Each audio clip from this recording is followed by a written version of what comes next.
Good morning, girls, and happy Monday. Happy second week of distance learning. I hope everybody is getting acclimated and bearing the best they can. So today's lesson is Module 5, Lesson 10, and our learning target is I can compare unit fractions by reasoning about their size using fraction strips.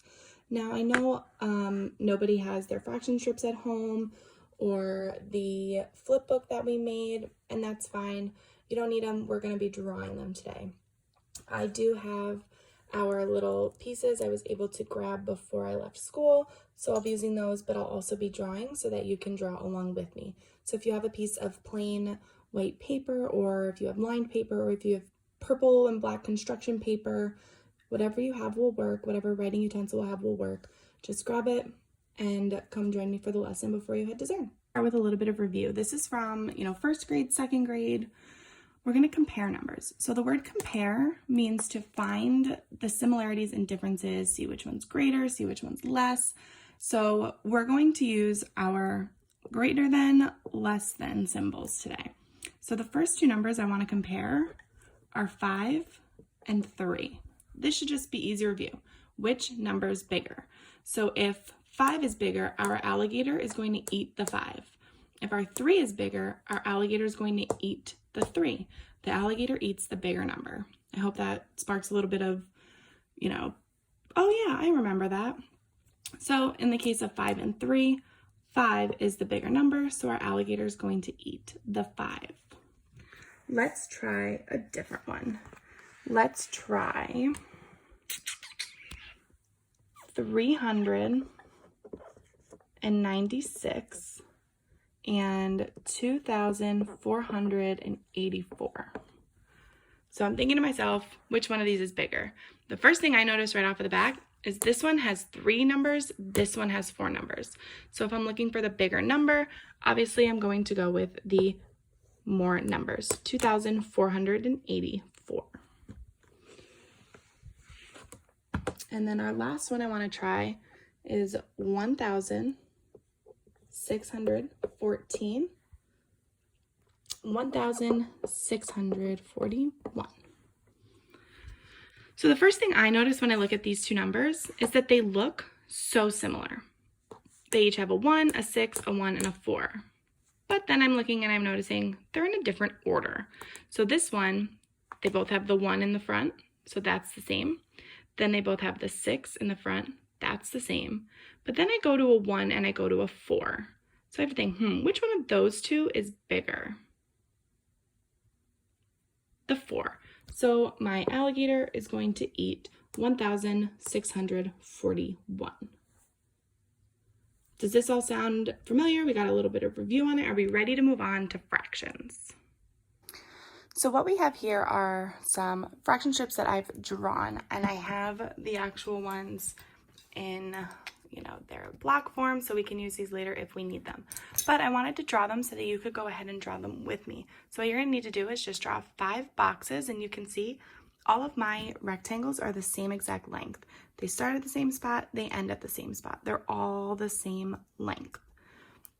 Once you're done with that, you're going to go ahead and split them into these fractions: halves, thirds, fourths, eighths, and twelfths.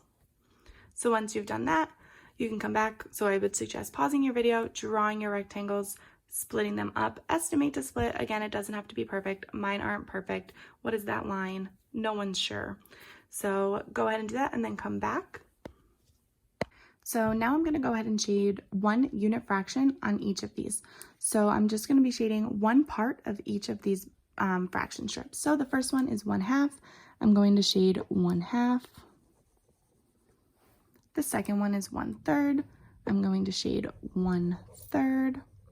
And usually I wouldn't care where you shaded, but for this specific lesson, we're going to shade the first one in each rectangle. So the next one is 1/4. Then we have 1/8. And then we have 1/12.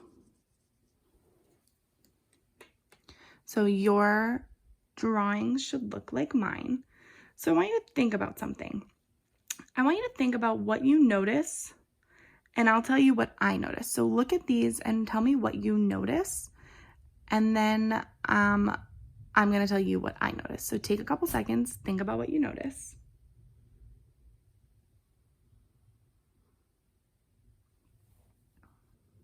So what I noticed is that as my denominator got bigger, it went 2, 3, 4, 8, 12. As that got bigger, my fraction got smaller, which is interesting because, you never would think that your smallest number would be your biggest fraction, but in this case it is. So as my denominator, my bottom number, the whole, gets bigger, the pictures get smaller. And I want you to pause this video and I want you to take 30 seconds and I want you to think about why that is. So go ahead and pause your video and give that a quick think. All right, so I have my fraction strips here. I brought these home from school. So we are going to be first comparing 1/2 and 1/3. So if you want, you can draw this on your paper, or since you already have it on the first page that you drew, where we just did the shading of the 1 unit fraction, then you can go ahead and use that. So I'm writing down 1/2. I'm leaving an opening, and I'm drawing, or I'm writing, not drawing, 1/3 on the other side. So I'm comparing 1/2 and 1/3. So I'm going to go back to my fraction strips and I'm going to line them up edge to edge. And what do we notice? I think I noticed that 1/2 is bigger than 1/3. So my alligator is going to eat 1/2. So let's look at the denominators, 2 and 3. So normally if we were just comparing the two numbers, it would go not like this. It would go like this if we were just comparing the numbers, but we're not. We have to remember that these are fractions. So it's 1/2 and 1/3. So remember what we said. As the denominator gets bigger, the picture gets smaller. So in this case of these two simple fractions, 1/2, 1/3, the smaller denominator is going to win. That's not always the case, and you'll learn that when we start involving fractions with different numerators and when you get to 4th grade and when you get to 5th grade. But for now, since we're using simple fractions, the smaller denominator is always going to win. How about 1/5 and 1/3? So let's look at our fraction strips. We have our 1/3 and we have our 1/5. And if I line them up, which one is bigger? The 1/3 is bigger, the orange one. So does this sound familiar? The smaller denominator wins. So we have 3 and we have 5. 3 is obviously the smaller one, and so that one's going to win. The bigger your denominator gets, the smaller your picture gets. So the smaller denominator is going to win. All right, so that was just a quick one to just do somewhat together. But now it's time for you to do one on your own before you head over to Zearn. So here is your last one. It looks a little different than the ones we've done before, and I don't have the fraction strips out for you. I want you to try it on your own. So go ahead, write it on your paper, draw it if you need to. It's not on the first page. We did not draw this one on the first page, but I want you to add it to the bottom if you have room, or just completely redraw it in rectangles on your paper. Anyway, okay, so go ahead and give this a try. When you're done, come back to see my answer, and then we'll have you on your way to Zearn. So the first thing I'm going to do is draw the fact that that's 1/4, and this is 1/9. So if I go back to what I learned in the beginning of this lesson, the smaller number is going to be the greater one, the one that wins. So if you had this, then awesome job, you got it right. All right, ladies, go ahead and head over to Zearn. You're doing Module 5, Lesson 10, or at least you should be today. Do your best and have fun. Bye, girls.